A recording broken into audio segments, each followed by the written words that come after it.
पहले सुराजी होए और लड़का जब मरबा पर नौटंकी करे तो दिल फाड़ दिल घुस बियाह ना करवे बियाह तो तोहर बाप करेगा तू नहीं करेगा खिलाई अभी यो माथा फूटा हुआ कट्टा के बोट से बड़का सार मार दिया था वाह बढ़ेगी ना जा जा जा जा मेहमान के घरा लग गेलो की कलाई मेहमान के झरा लग गेलै चलिए साली सब हजरत पहुना का मनावता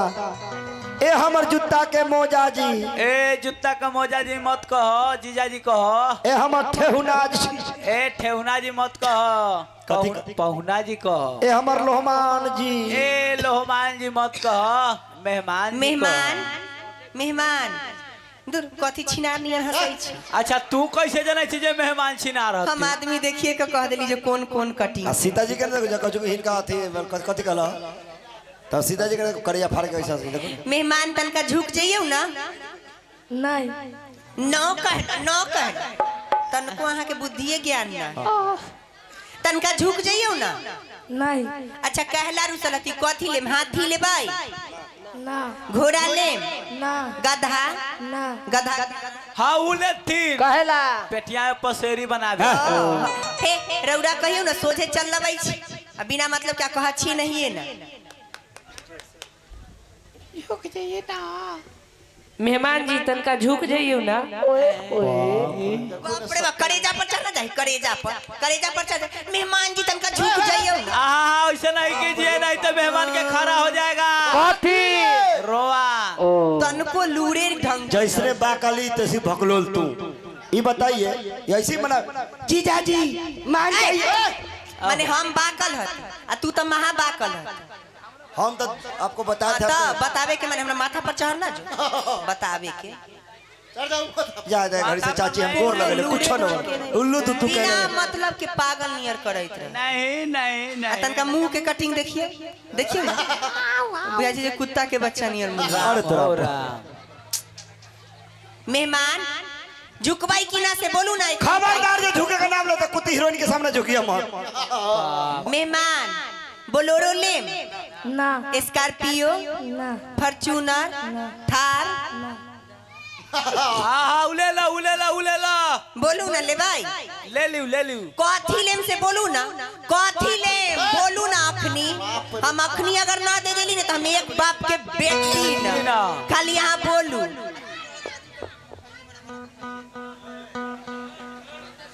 कथी करू दादी के बोलू ना अखनी बोलू ना बोलली ना अखनी मुंह से तो बोझ जान हम की करम कथी रे बोलियो ना ऐसा ही बहुत हमरा पेड़ का धरत ऐसा ही हम गरम भेल हत यहाँ के दिमाग खराब ना हमरा बाबू हो बाबू चुम्मा चुम्मा बहुत सुना तकरार तुम्हारा या विनकार न करना जो मांगूंगा हंस के दे मर जाऊंगा वरना अरे मर जाऊंगा वरना अरे क्या चाहिए बाबा चुम्मा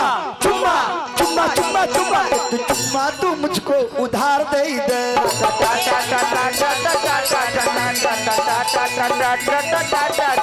एक चुम्मा तू मुझको उधार दे दे और बदले में दसरी बाजार ले ले और बदले में दसरी बाजार ले ले और बदले में दसरी बाजार ले और बदले में दसरी बाजार ले ले मेरी जान मुझको बस अपना प्यार दे दे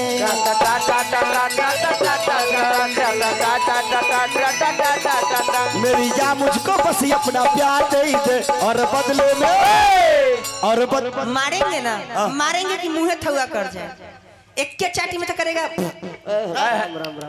एक चाटी में करेगा आपने एक अरे पहले याद आए कि बिजली की ना मैं पास आऊं तो नखरे दिखाऊं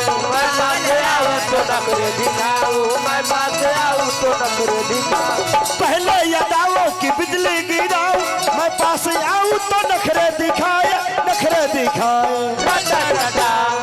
इन ओठों के दो चार जाम देंगे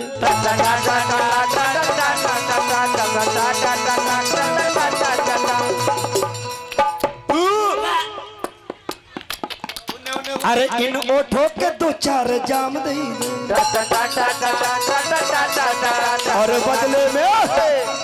और बदले में लखनपुर पूरा गाँव ले ले और बदले में लखनपुरी गाँव ले और बदले में लखनपुरी गाँव ले। और चलिए हमारे अरविंद भैया लीजिए लीजिए आरती डीजे साहब 100 रुपया का पुरस्कार दे प्रणाम भैया। मेहमान पहले ए पर से हाथ हटाओ तो जी। कोनो लूरे ढंग के रहती एकदम भर मुट्ठी का धैले है। कोई लेके ना भागत अपने धैले कहला होते जाओ नोचे वाला चीज लेके भाग जाते। पूजा कमेटी की तरफ से हजारों रुपए का पुरस्कार आया है। हाँ हो माता रानी मंगल में बनाए रखे। ओए होए। मेहमान तनका झुक जाइए ना बात कला ना भाई। पूरा दुनिया में कोनो पानी ढोए वाला लोग ना है ना कल धसा दियो धसवा दो अपन भराइत रह। मेहमान तनका झुक जाइयो ना ना जी कहला ही हमरा पैर का धैले इतनी बार से ना बुझे कि सुनिए जीजा होई नतीजा। एक तई कोथी दुनी फेंक दिल से चटर चटर करे छे पूरा स्टेज। कुछो नहीं मेहमान बुनिया छीट देलखिन बुझाई छे जे ओथी गिरल है मिठाई के रस। ओहे है ये बुनिया में मार झाड़ दिए हैं। कि सुनिए जीजा होई नतीजा खुशी रहा हर हाल में कि जीजा के मतलब गे चाची गे ई यारो कम ना चाची यारो कम ना बुढ़ारी में हमरा हैरान कैले कि जीजा के मतलब ई न होला वैसा ही झराई छे रे चढ़वा ओकरो झारे के लूर ना है दूर कि जीजा के मतलब ई न होला झुकी न रौरा जय माल में जीजा के मतलब ई न होला झुकी न रौरा जय माल। जीजा के मतलब ई न होला झुकी न रौरा जय माल में। जीजा के मतलब ई न होला झुकी न रौरा जय माल। सुनिए जीजा जीजा होई नतीजा सुनिए जीजा जीजा होई नतीजा सुनिए जीजा होई नतीजा सुनिए जीजा होई नतीजा। खुशी रहा हर हाल में ए जीजा ए मौसा ऐसे निमन पप्पा कहता ही रहा कि जीजा के मतलब ई न होला झुकी न रौरा जय माल। मेहमान जीजा के मतलब ई न होला जीजा के मतलब ई न होला झुकी न रौरा जय माल। जीजा के मतलब ई न होला।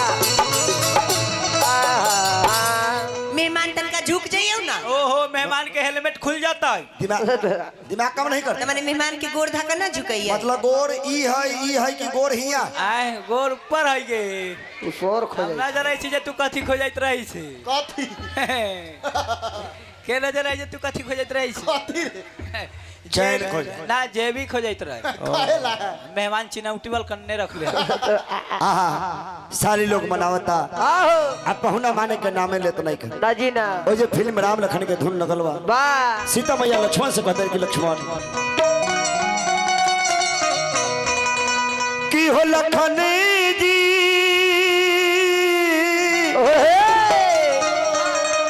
बड़ा दुख दी तेरे भैया ने बड़ा दुख दी। तेरे भैया ने बड़ा दुख सुध बुध बिछड़ा नर नींद चुराई मुझे मुश्किल कर दिया दीना बड़ा दुख दीना तेरे भैया ने बड़ा दुख दी।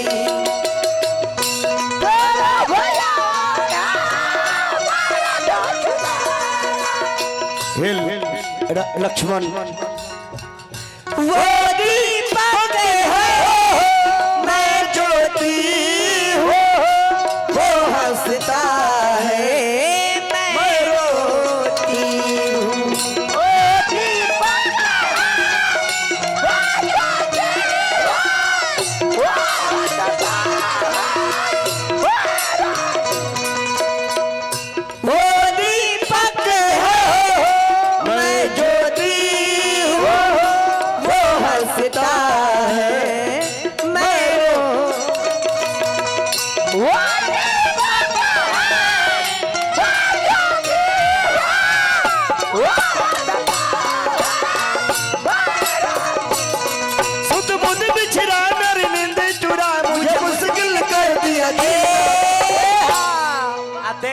का तंदी को लड़का के लेके चल लखा जाए माला पर लड़का के सुता के नहीं तेरा हाँ तो लड़का के घरे छोड़ दूं हम ना ओ लो लो लो लो लो लो कल्ला हो आए दूध पिया जा तू जमाला परसाट हम संभाल अब तो दूध पिएंगे बउआ के पापा आथिन तो अपने संभाल लेथिन बउआ के पप्पा ना होता पापा यहाँ न रहे कहाँ गेला तू गुजरात रहे छी देखा ना है पप्पा तो देखो ना ना ठीक ना ना हो लड़का के गारंटी नहीं जे पप्पा कौन है उ कहै छै जे उ है उ कहै छै जे उ देखो अब लक्ष्मण जी हां भैया राम को अपने बड़े भाई को और सीता जी के सामने झुकने के लिए कहे नहीं ना जी ना और झुका भी दिए आहो एक तीर से 2 निशाना एक पंथ और 2 काम कैसे कैसे भगवान नाम के पैर पकड़ के लक्ष्मण जी बैठ गए आहो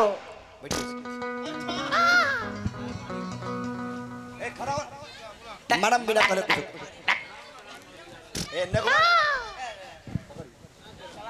करिए ये पकड़ा ना टमाटर तो दोनों हाथ लंबी है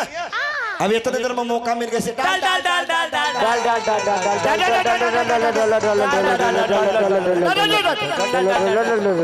बोलिए सियापति रामचंद्र की जय सियापति रामचंद्र की जय हर हर महादेव अब कमेटी में जो पूजा में जो बैठे हैं जी चारों आदमी कहाँ है जग में जो चारों आदमी भेजे अब कमेटी के सभी